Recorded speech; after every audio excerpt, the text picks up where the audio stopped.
आणि आपण ही लाईव्ह दृश्य पाहतो आहोत कळवा पोलीस स्थानकामधली। या दृश्यांमध्ये पाठीमागे आपल्याला आरोपींना पोलीस स्टेशनला घेऊन जाताना दिसतात। एकूण 3 आरोपी आहेत।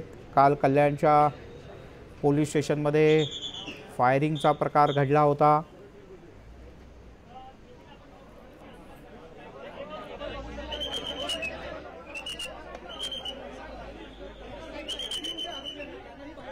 मोठ्या पोलीस बंदोबस्तात या सर्व आरोपींना नेण्यात येईल। सगळ्यात पुढे आमदार गणपत गायकवाड आणि अन्य 2 सहकारी।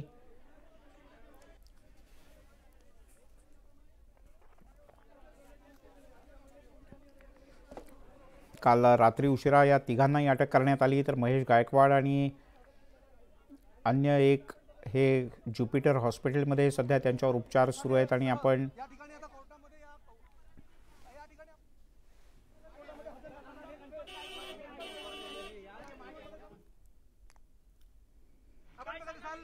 याच गाडीतून आता जो आहे तो पोलीस आरोपींना जे आहे ते उल्हासनगर कोर्टामध्ये हजर केले जात आहे।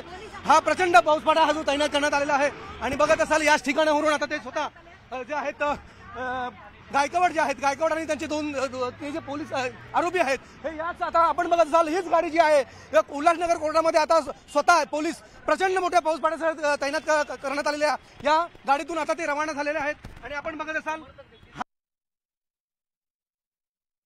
या काळ्या रंगाच्या व्हॅनमध्ये आरोपी गणपत गायकवाड आणि अन्य दोघांना बसवण्यात आले आणि इथून आता थेट कल्याणच्या कोर्टात त्यांची रवानगी होईल। आधी पोलिसांच्या वतीनं विनंती करण्यात आली होती की कायदा सुव्यवस्थेचा प्रश्न निर्माण होऊ शकतो आणि त्यामुळे व्हिडिओ कॉन्फरन्सिंगच्या माध्यमातून या आरोपींना कोर्टात हजर करण्यात परवानगी मिळावी, मात्र कोर्टानं ही परवानगी नाकारली। त्यामुळे आता जवळजवळ 4:40 होऊन गेलेत। इथून साधारण 1 तास कळव्याहून लागेल, म्हणजे रेतीबंदर परिसरात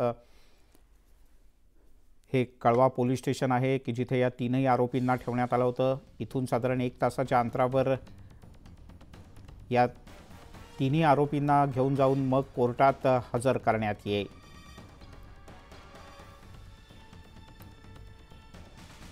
आपले प्रतिनिधी प्रमोद आपल्यासोबत जोडले गेलेत। प्रमोद, काय अधिक माहिती आहे? हे आरोपी आता निघालेत कल्याण कोर्टाच्या दिशेने।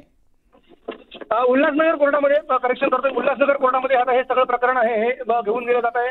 आपण बघत असाल ज्या पद्धतीनं गोळीबार हा प्रकरण आहे हा गंभीर वळण घेताना दिसतोय आणि सुरक्षेच्या कारणामुळे पोलिसांनी कोर्टाकडे मनपूर्वक विनंती केली होती की आम्हाला व्हीसीद्वारे कोर्टामध्ये आरोपी हजर करण्यात आपण विनंती मान्य करा।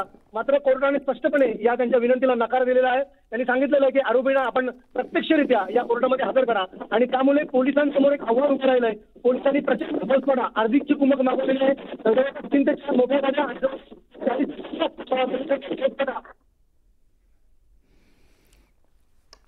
तुर्तास प्रमोद, धन्यवाद या माहितीबद्दल। तुमच्याकडनं वेळोवेळी ताजी माहिती घेत राहू।